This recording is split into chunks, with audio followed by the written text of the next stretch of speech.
for attending to this introduction to Synapse Analytics. I appreciate it. A little bit about me. I am a lead data architect for 3Cloud based in Seattle, Washington. I've worked in the data and software engineering industry for over 26 years, and I love learning new technologies, especially cloud-based technologies.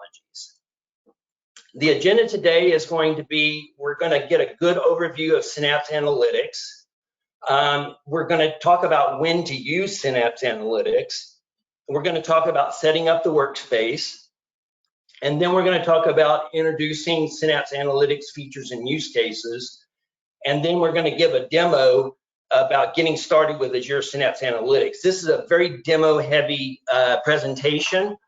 We only have a few slides, and the rest of it is just going to be demos. And then we'll wrap everything up with some questions at the end.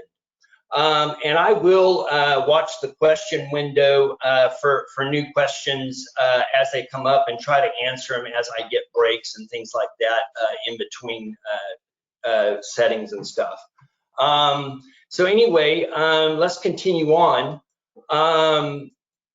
Expectations. So this is a 100 level presentation on Azure Synapse Analytics. So I do expect some experience with T-SQL and some knowledge of Apache Spark and some familiarity with Power BI and familiarity with Microsoft Azure in general.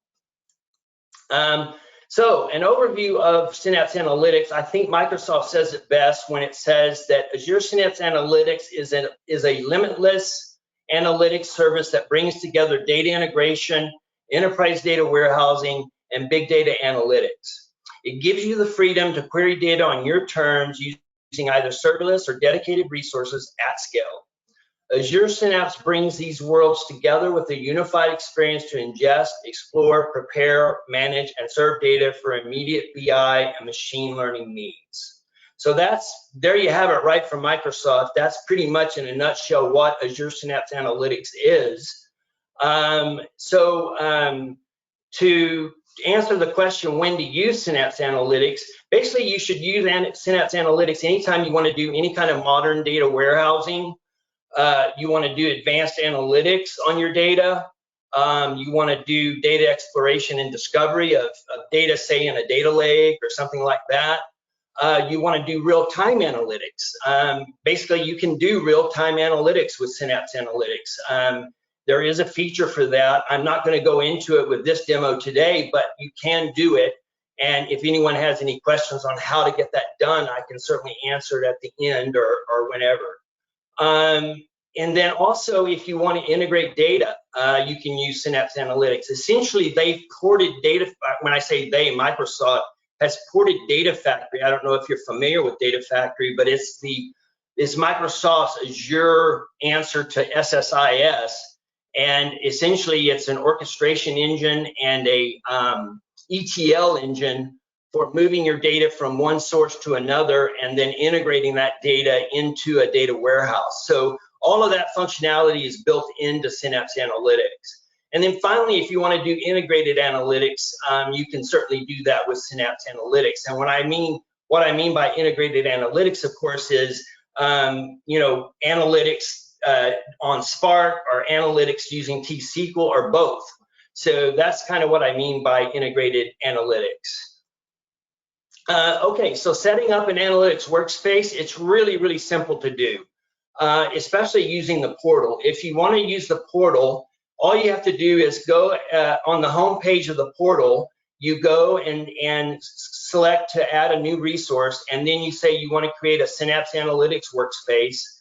And then on the Basics tab, you have to enter some information, workspace name, resource group, managed resource group name. And then on the Security tab, you have to indicate how you're going to authenticate to SQL.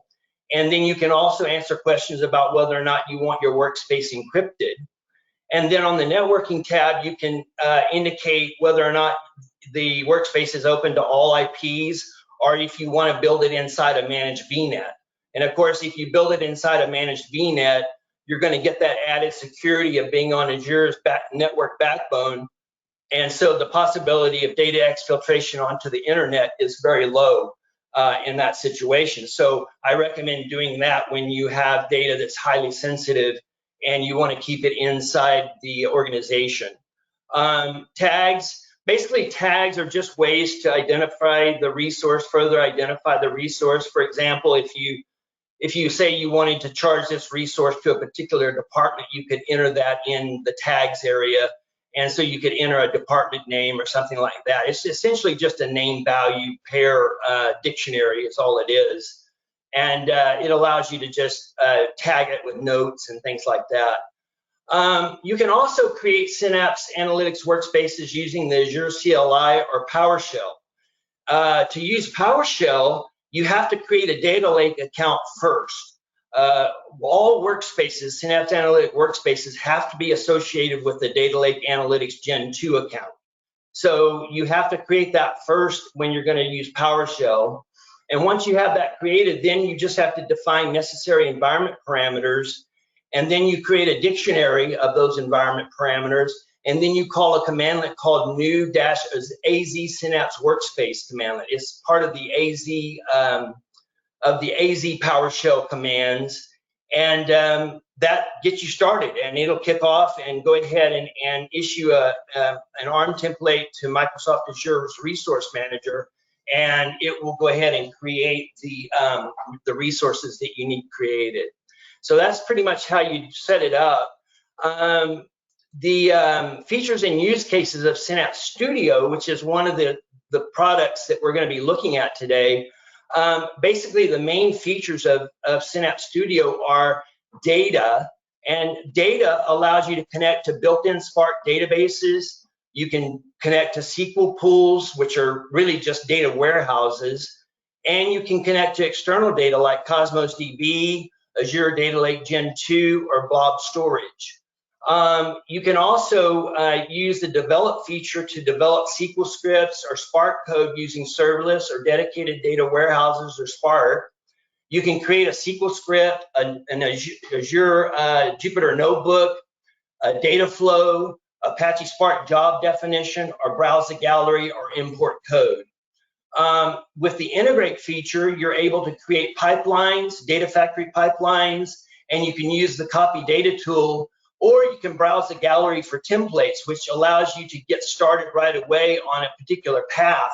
If you have a particular pipeline in mind, you should definitely check out the templates first, because a lot of times you'll find that there's a template for it already in the template gallery, and it gives you kind of a head start on creating your pipelines. The monitor tab or the monitor feature allows you to monitor essentially everything in your workspace. So you can monitor pipelines, trigger runs, integration runtimes, Apache Spark applications, SQL requests, data flow debug, analytics pools like Spark pools and SQL pools. I mean, the sky's the limit. Everything that you can access in your studio, you can monitor in the monitor feature. And then finally, the manage feature allows you to manage all of these resources that you have in your workspace, like workspace SQL pools, Spark pools, linked services, Azure Purview connections if you have one, triggers, integration runtimes, access control and credentials, and then code libraries and Git configuration.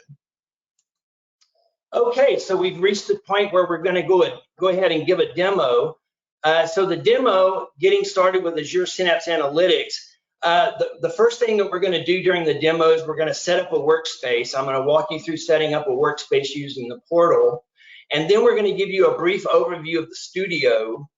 And then we're going to get data from the gallery. And I'll show you how to get data from the gallery and work with sample data.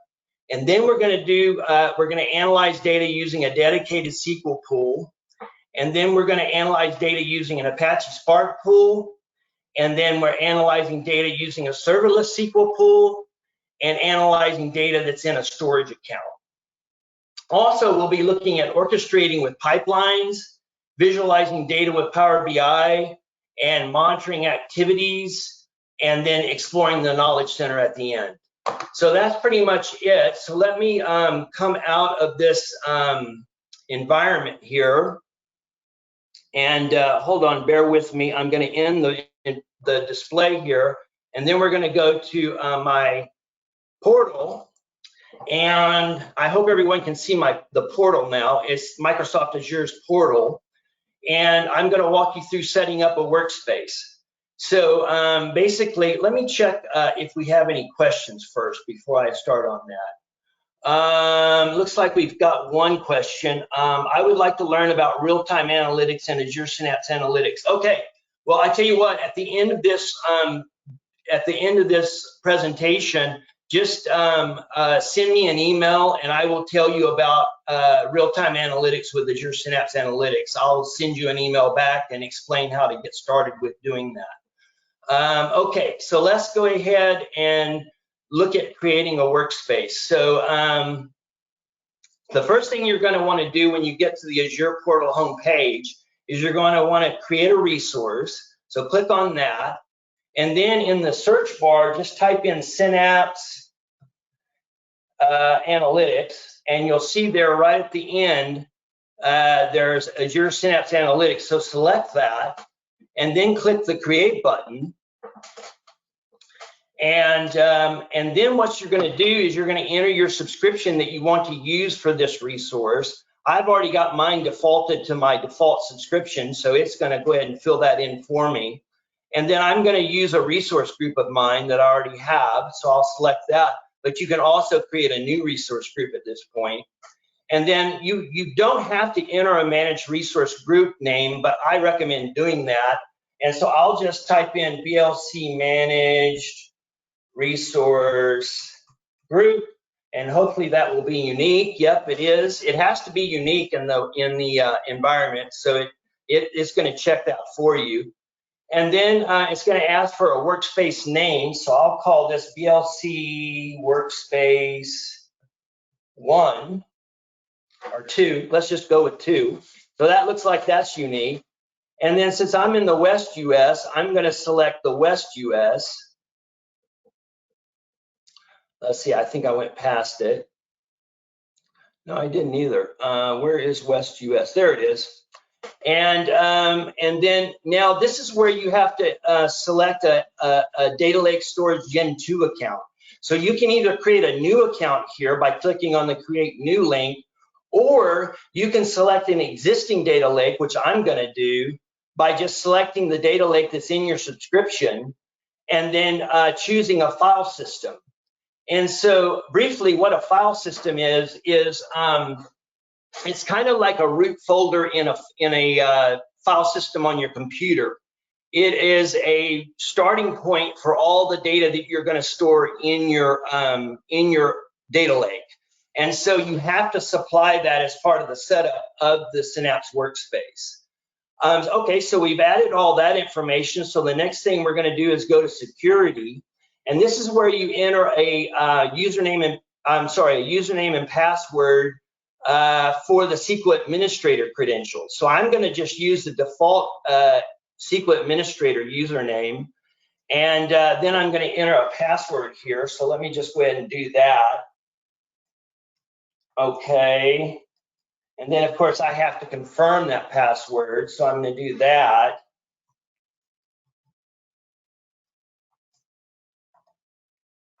Okay, and so basically that's done.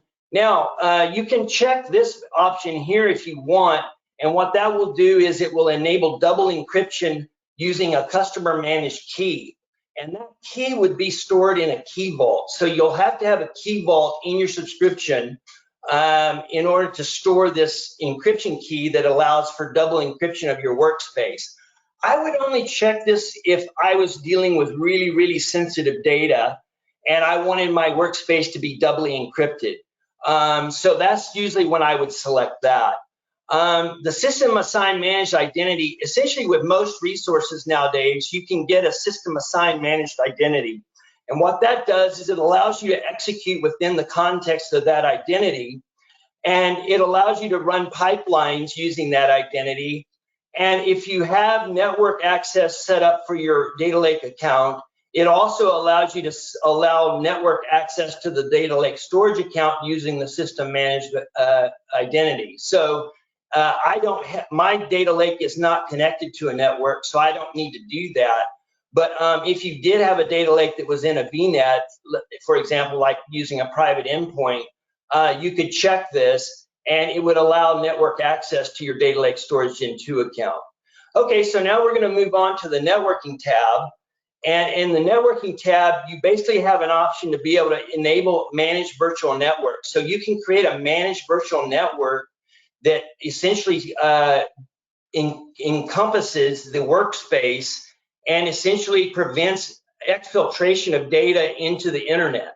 So it keeps all data traffic in the Azure network backbone, and it really protects everything. So again, if you're working with very sensitive data, I recommend creating a VNet and enabling that VNet here in the virtual network. So you just select enable managed virtual network, and when it sets it up, it will actually set up a managed VNet for you and put the account or the workspace inside that VNet. Okay, so we're pretty much done. All we need to do is enter tags. And again, tags are designed for quick entry of things that are important about the resource. So for example, say I wanted to charge this to the IT department, I could type in department equals IT, and that way I would know in my billing statements, I could look this up and see everything that was billed to IT, for example. So that's just something you can do. It's not something that's required or anything. So then you get to the review and create tab, and it'll do a validation, and then you click on the create button, and then you get a workspace. So I've already got a workspace, so I'm not going to do that. I'm going to go ahead and go to my workspace, and I'm going to show you guys around a little bit. So the home page of the workspace is pretty neat. It gives you access to all kinds of information. You can get to the URL of the studio by clicking here, or you can look at your primary ADLS Gen 2 address and the data container. The container, my container is named data. It's the primary file system of the data lake. And then it also gives you the SQL admin username and then the SQL Active Directory admin.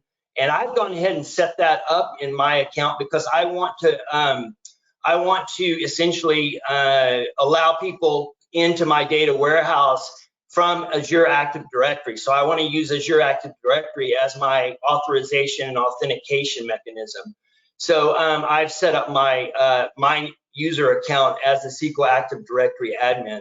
So now people can join the workspace and the data warehouses that I have built using an Azure Active Directory account. Okay, so that's some of the stuff on the home page. The other thing that's pretty interesting that you can look at here is all your SQL pools are here. So you can create a SQL pool right here by clicking on New. And you've noticed here that I've got mine paused, so I'm gonna go ahead and execute a resume operation on my SQL pool because we're gonna need that in this demonstration. So I'm gonna go ahead and click on that and get that started. It'll take a little while for it to warm up and get started. And then as that is warming up, I will show you some other things here. Basically, you can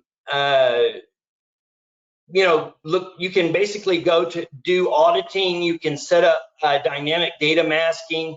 You can go to the security center and make sure that your resource is secure. You can open this in Visual Studio. So you can open your Synapse Studio or your Synapse workspace in Visual Studio if you want to from here. You can look at query activity. You can look at alerts, metrics. You can set up diagnostic settings to either go to Log Analytics or a blob storage account or Event Hub.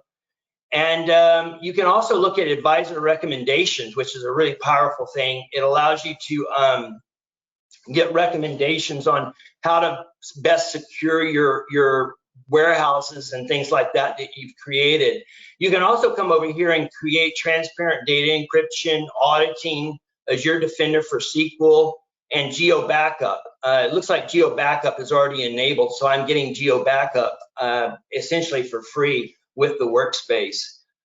So now what we're going to do is we're going to go ahead and launch Synapse Studio, and I'll give you a brief overview of that. Looks like we've got some other questions here. Let me take a look. Will recording of this webinar be published? Yes, I believe a recording will be published of this. Is there any other questions I need to answer? Just wondering why we have to create Gen 2 data lake for Synapse. That's a good question. Basically, the reason you have to create it is you've got to store data somewhere, right? So you've got to have access to that data, and Microsoft felt like that it made sense to use data lake as the main repository of all your data. So this is kind of going from that angle. So it's assuming that you're going to be landing all your data in a data lake and using that. You don't have to use the data lake if you don't want to. But you do have to use it to set it up. It does require a data lake to set it up. But I find it very useful because, with modern data warehousing, that's really part and parcel of the whole story. Is you're landing data on a data lake, you're reasoning about that data and maybe doing some transformations and ETL inside the data lake, and then you take that clean data and you move it into your data warehouse. So that's kind of part of the modern data warehousing trilogy, if you will, on doing that kind of work. Okay, so we're at the studio. You notice that we're at the home page here. And from the home page, you can do a lot of things. You can click on new and create a SQL script, a Jupyter notebook, a data flow, an Apache Spark job definition, a Power BI report, or a pipeline for that matter. And also, if you have some code that you have on your desktop that you want to import, you can do that here. So you can just click on the import button and import your data from your desktop. So that's the home page. So I'm going to expand this just so you can see a little bit better. The data page essentially allows you to work with all your databases. So I'll go ahead and show you my databases. I've got 2 dedicated SQL pools, and those, of course, are really just SQL data warehouses, but they call them dedicated SQL pools now. And we can go ahead and expand that, and I can show you some tables that I have set up in here. I've got an NYC taxi trip small, a passenger count stats, and a DBO trip table in here. And then I've also got another data warehouse, which is the old wide world importers database, our data warehouse. And I don't have that, actually I don't have that turned on, so I can't show you the tables in there. But then I have a demo database, which is a serverless SQL pool, and I've got an external table set up for that serverless SQL pool called NYC Trip Small. And what that is it's a connection to a data lake file, a Parquet file in my data lake. So that's another reason why you want to have a data lake attached to your Synapse workspace, is so that you can create external files or external tables for your files that are in the data lake. On the Develop tab is where you actually do all your developing. So you've got SQL scripts, you've got notebooks, you can look at your Power BI workspaces. So I've set up a Power BI workspace already, and we're already connected, but I'll show you how to connect to that here in just a minute. Let's go ahead and see what else is available. So you've got the Integrate tab, and this is where you can come in and create a pipeline or do a copy data tool or browse the gallery. And I'll try to show you some of that in a little bit after we get through some of the data analysis that I want to get through. And then the Monitor tab here is where you go to monitor all your resources. And then finally, the Manage tab is where you want to go and manage your resources. So you can manage linked services, you can manage your dedicated SQL pools and your dedicated Apache Spark pools. You can look at triggers and integration runtimes, and you can set up your code configuration, your Git configuration here as well. So basically, that's pretty much it for the studio. So what I'd like to do now is I'd like to execute a few scripts for you and just show you how easy it is to develop stuff on Synapse Studio. So the first script I've got here is essentially a script where we're going to go out and open a row set from a data file that's out in my data lake. So if you can notice here, let me get this GoToWebinar thing out of the way. If you notice here, I've got an address to my data lake file, which is called NYC trip small.parquet. And basically, this is the file that we're going to analyze right now. So I'm going to go ahead and click on run, and you'll notice that it occurs pretty quickly. And I'm querying this data directly from the data lake. So there's no, putting it in SQL Server first before I can query it. So I can query it directly from my data lake. And that's one of the nice features about this environment, is being able to work with the data lake or SQL back and forth. It really doesn't matter. You can execute the same kind of commands on both the data lake and your SQL server. So it's really neat. The next thing I'd like to do is show you a Jupyter notebook, and this is where we're going to bring data into Spark. So the first thing that we're going to do is we're going to take a look at the data that's in my data lake, and it's the same file that I just showed you using the SQL script, but this time we're going to load a Spark data frame with the data, and then I'll display it. So let's go ahead and use Spark 1 as my, I'm going to use Spark 1 as my Spark pool, and then we're going to go ahead and click on Run Cell. You can also do Shift Enter if you want to execute this. So it's just Shift Enter on your keyboard, and you can execute the cell that way as well. And so eventually this will load. It's going to take a little bit because it has to warm up. And because I haven't been running the Spark cluster this morning, it's going to warm up for a bit, and then it will go ahead and execute. So while it's warming up, I'll go ahead and show you some of the other things that we're going to do here. So the next thing we're going to do is we're going to print the schema of the data set or the data frame, and then we're going to create a database on Spark called NYC Taxi, and then we're going to write that data frame that we've created as a table inside that database, inside the NYC Taxi database, and we're going to call it trip. And then we're going to select from that table, and then we're going to do an aggregation from that table and save it as another table in the database called passenger count stats. So that's what we'll do there. And then finally, we'll create some files and put them in our data lake of the passenger count stats table. We'll put those in the data lake as a CSV file and a Parquet file, just to show you that you can create both kinds of files in your data lake. And then finally, what we'll do is we'll load one of the files, the Parquet file, from the data lake. So I'll show you how to do that in a minute.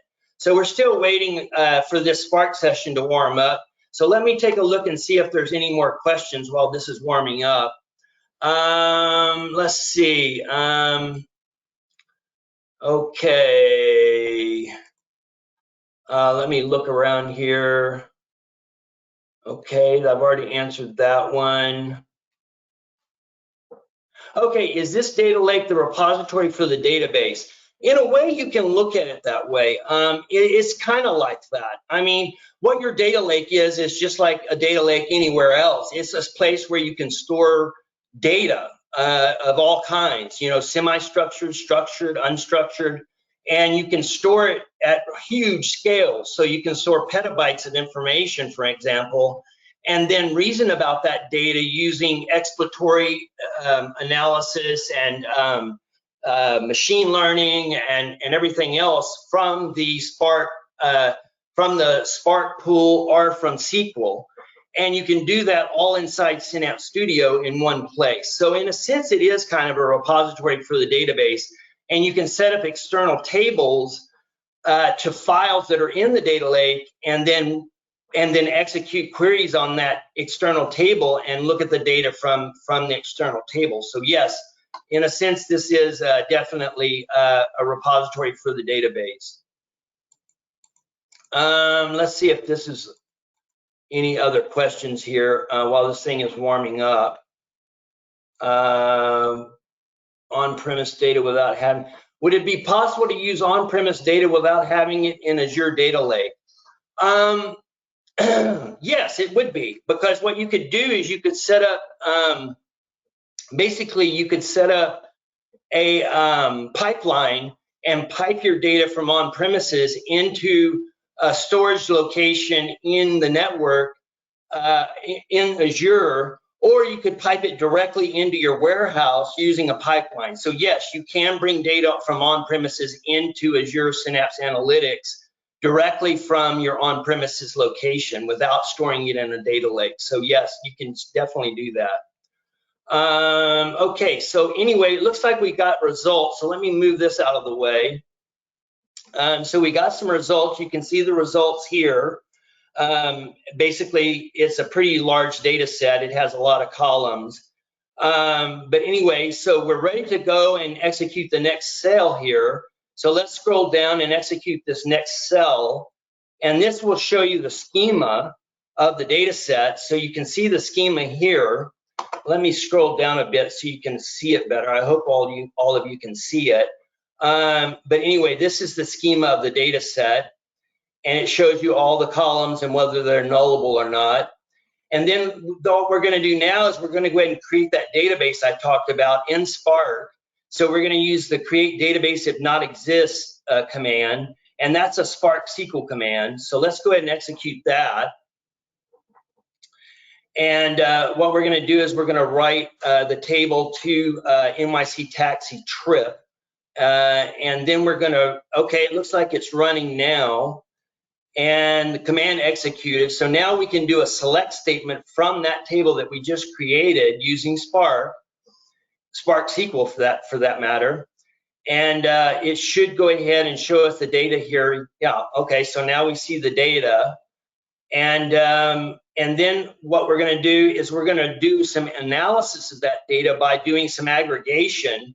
So what we're going to do is we're going to aggregate by passenger count the total trip distance miles and the trip and the average trip distance. So we're going to calculate that.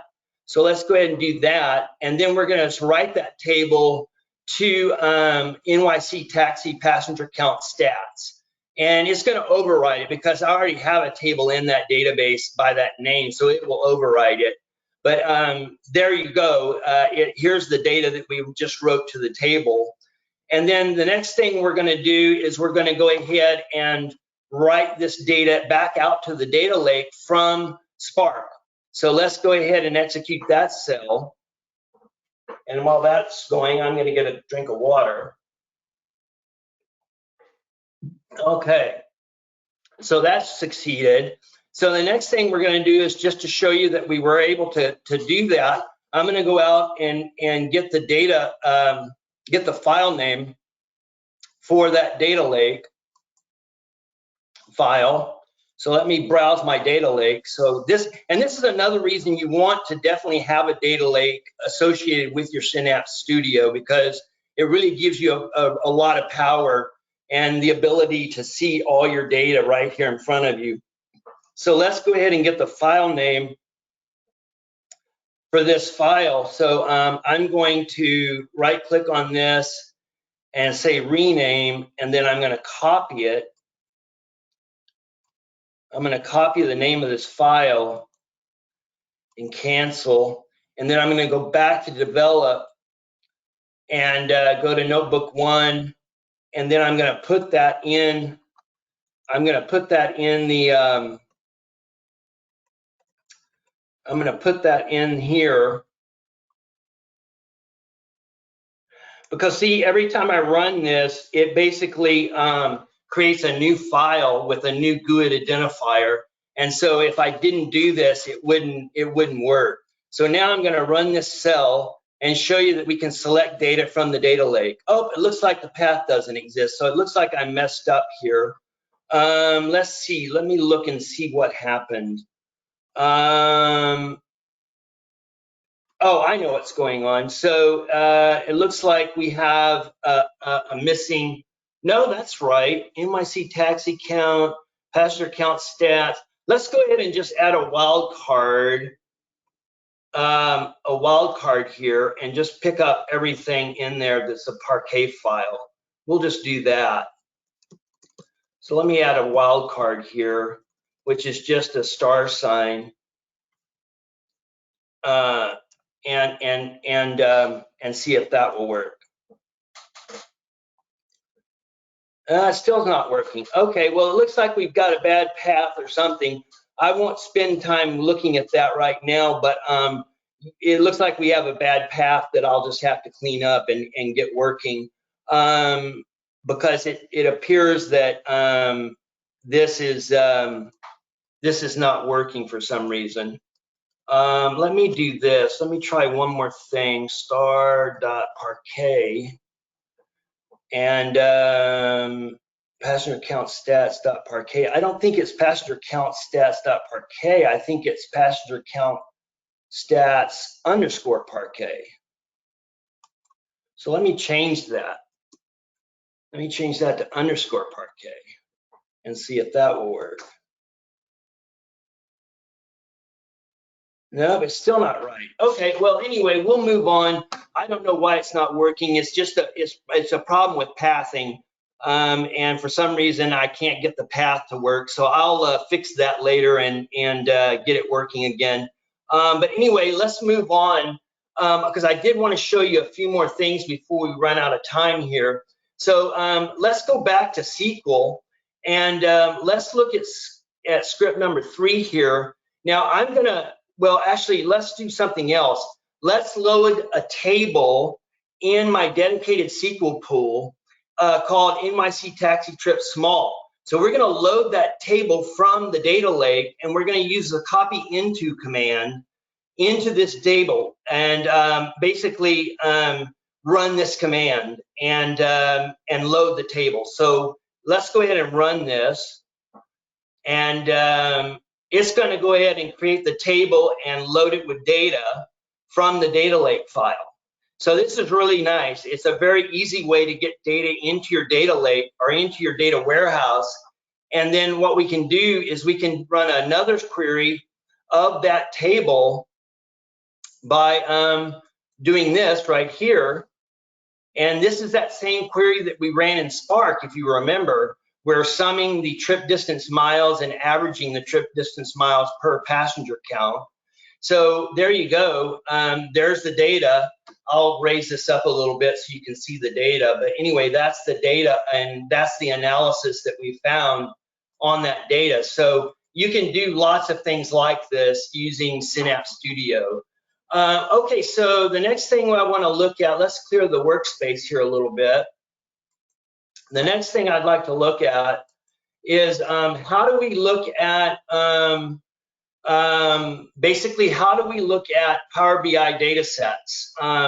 So one of the things that you can do is you can connect your Synapse workspace with a Power BI workspace and then create data sets based on it. So if I want to, I can come in here and click on Power BI data sets and then create a new Power BI data set based on a serverless pool. I don't even have to have a dedicated pool. I can use my serverless pool here. So I already have a view in my serverless pool, so I'm going to download that file. And I've got Power BI Desktop installed on my computer, so I'm going to just open this file. It's a PBIDS file. It's a new file type for Microsoft Power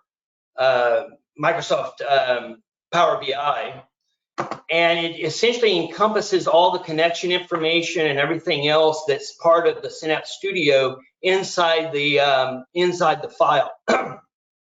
So you can basically query the file without having to enter connection information or anything like that. So we're in Power BI Desktop now, and we've got the file coming up. So it looks like we can select from these files. I'm going to go ahead and select US population view, because that's a view that I've created from an external table. And then we're going to go ahead and load that data. And you'll notice it's a pretty big file, so it may take a little time to load here, but it's pretty nice as far as being able to integrate with Power BI. You can create the data set. I'm going to go ahead and import it.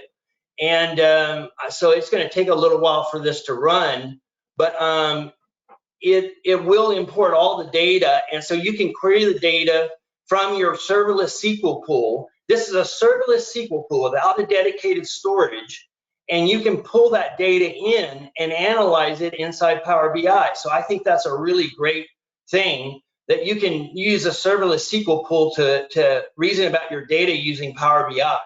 So it's just really nice that you're able to do that. You can also do it with dedicated SQL pools as well, but I thought I would show you the serverless pool and do it that way this time. So while this is loading, let's go back to the workspace.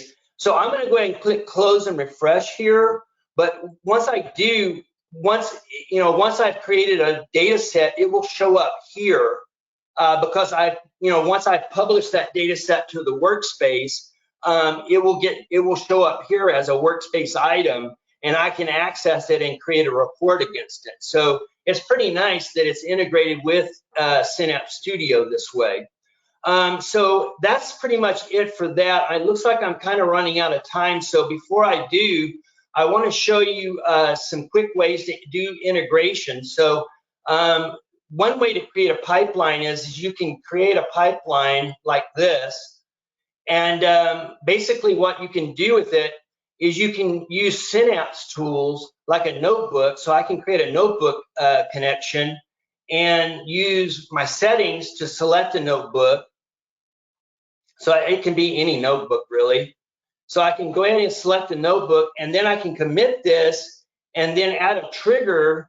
I'm not going to do that because I'm running out of time, but I can add a trigger and have that trigger run at a predetermined time and run this notebook for me. So I can do analysis, that way over my data and do the same thing over and over again if I want to. So I can schedule all of this and have it run every day. For example, say it's a notebook that has some transformation steps in it, and I want to do a bunch of transformation. I can have that run every day at the notebook level and do all my transformations for me, and then stick it into a data warehouse, for example. So it's a really nice feature to be able to do that. I'm not going to save this pipeline right now.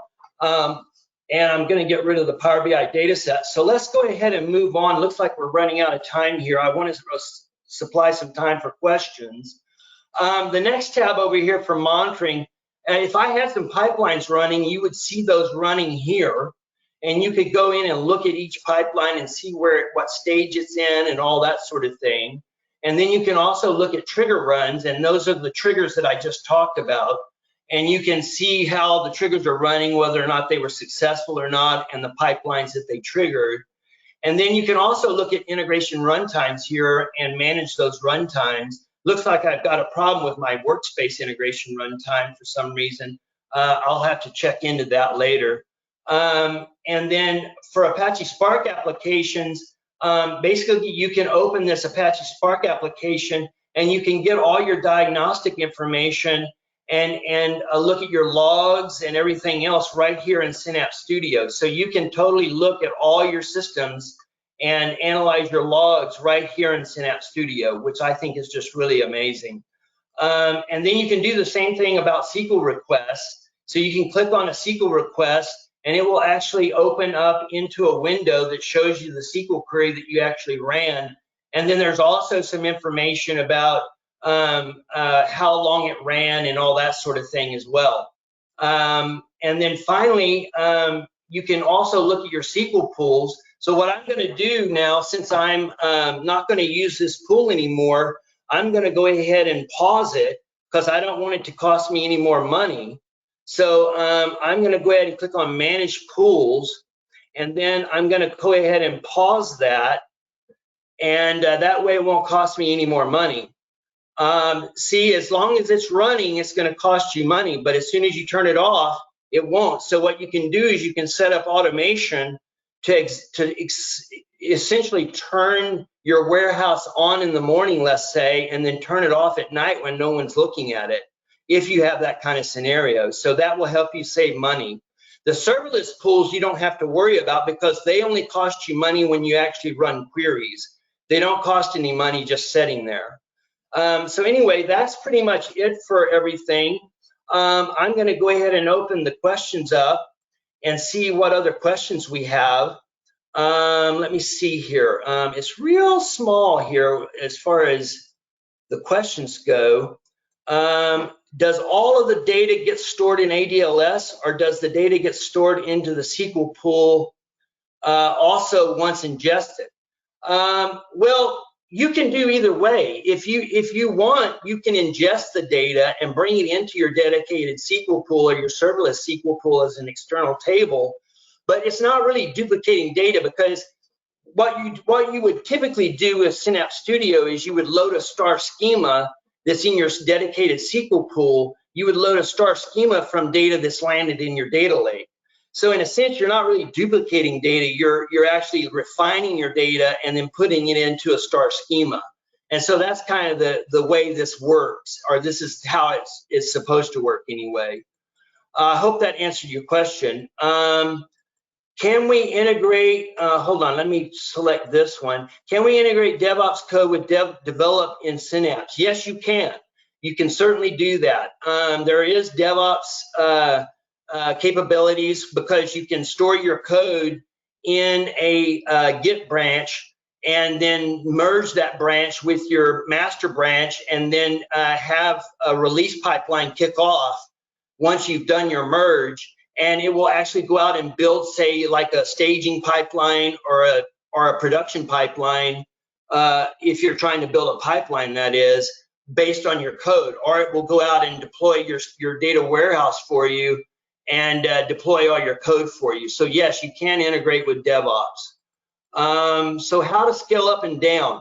Okay, so basically, you can go into the manage SQL pools area here, and you can actually scale up right here. Now I can't because I just paused it, but this is where you would go to scale up. So you would just click this button here, and it would allow you to scale up and or scale down for that matter. So you can do that there. Let's see, what else do we have here? Let's find out if there's any other questions.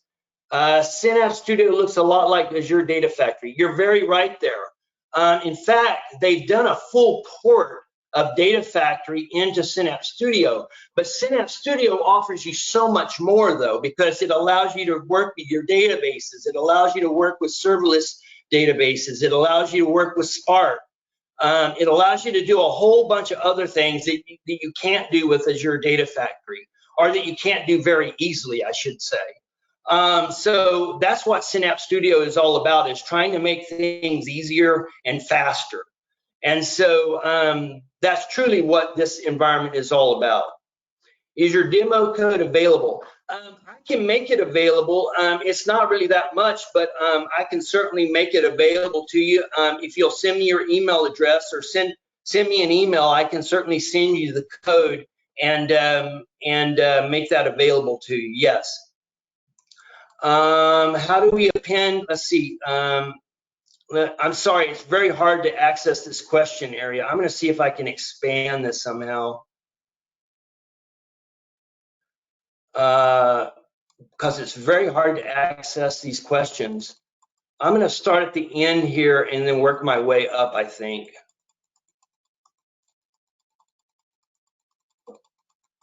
All right.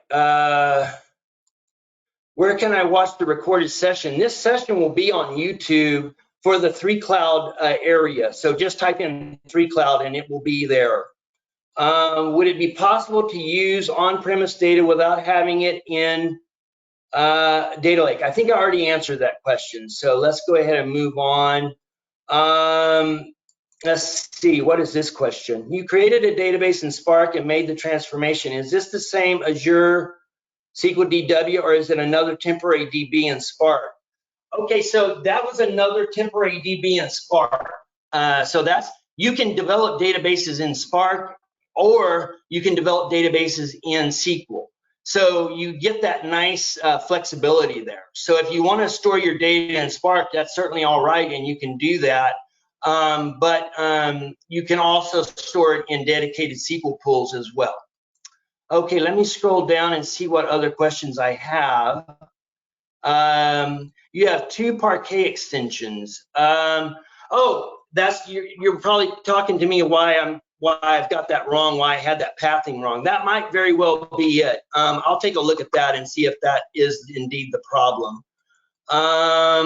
Okay, so that's pretty much it, I think. I think I covered all the questions, and we've got 6 minutes to spare, so let me look and see and make sure that I did indeed answer all the questions.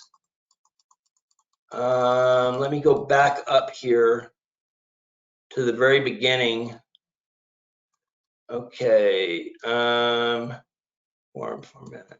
I don't understand that question. Okay, I've already answered that question. Sorry, I just want to make sure that I've answered all the questions here.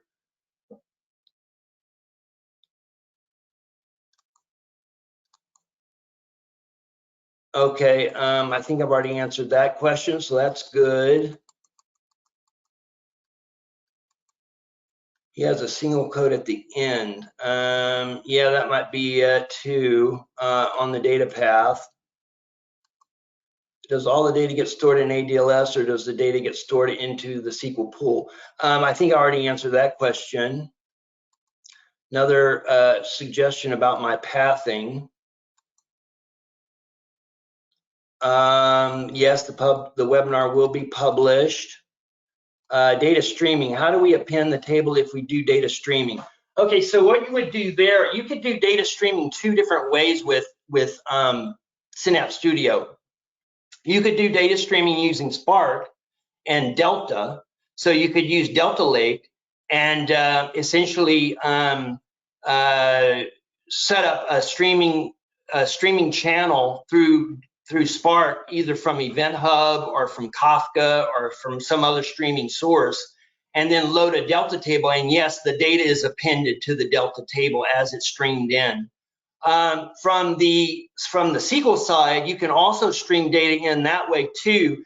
And yes, it does get appended to a table inside a dedicated SQL database. So, or actually, I think you can also do it inside a serverless. No, you can't, because there's no storage in the serverless SQL. So it's always in a dedicated SQL pool. That's where you would store your streaming data. So, and yes, it does get appended. So that's true. Let's see if I have any other questions here. How expensive is Synapse? Can you give a rough estimate of what it costs to do what you're doing in demo? Synapse is actually not that bad. It's what it cost me to do this analysis that I did in this demo is probably a few bucks. So, and I know that I can run this workspace for several days without without going over my expense limit, which is $150. So it's not really that much money. And especially if you use the serverless pool as much as you can, you're not going to be charged for anything but the queries that you run. So the cost could wildly fluctuate depending on what you're querying and how much data you're pushing through it. But yeah, you know, and also, if you increase the DWUs on your data warehouse, your dedicated SQL pools to like 1,000 DWU or 2,000 DWU, then it can start to get a little expensive.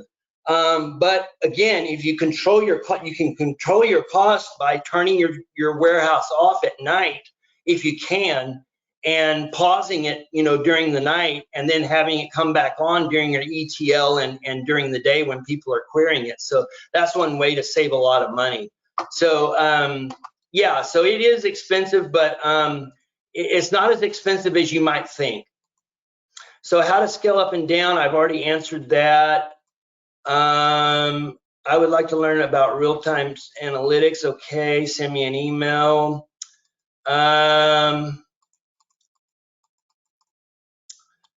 Okay, let me just see here. Is the data lake the repository for the database?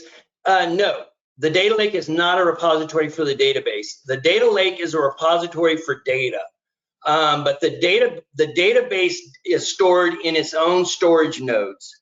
So you know, it has a 60 pool distribution, and so you have 60 nodes, and the data is stored on those 60 nodes. So no, it is not stored in the data lake for your dedicated SQL pools. Is this Spark cluster different from a Databricks cluster? Yes, it is. The Spark cluster that I'm using in Synapse Studio is not a Databricks Spark cluster. It is just pure open source Spark. So there is a big difference because Azure Databricks, you know, is specially formulated for Spark, and so they've made a bunch of performance improvements in Databricks. And so, but you would be surprised, the performance does seem to scale pretty well. I know as I've been working with it, the performance is very similar to Databricks. So you're not really losing much by executing Spark inside Data Studio or Synapse Studio. We're just wondering why we have to create a data lake. I think I answered that. Synapse Studio looks a lot like Azure Data Factory. Yep, I covered that. What is the difference between dedicated SQL pool and serverless SQL pool? So dedicated SQL pool means that you are actually being charged for that SQL pool the entire time you're using it, and you're also able to store tables on it. A serverless SQL pool, you cannot store any tables on that serverless SQL pool. All you can do is create external tables to your data lake and then query data from your data lake using the serverless SQL pool. So that's the main difference. Okay, it looks like we're at 9 o'clock, so I'm going to go ahead and let everyone go. I really appreciate you guys attending. Let me throw up my slide deck real quick and show you the email address that I have. My email address is bcuster, that's spelled B-C-U-S-T-E-R, at 3cloudsolutions.com. And you're welcome to send me emails, and I will try to help you out as much as I can. I'm starting a project this week, so I'm going to be very busy, but I will try to answer every question I get.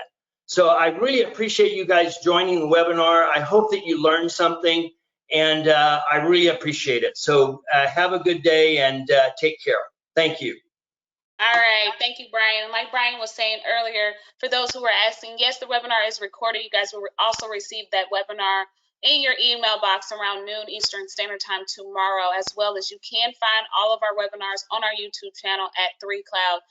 Like Brian was just saying, I hope you guys have a good rest of your Tuesday. Thank you guys so much for joining, and we hope to see you guys in the next webinar.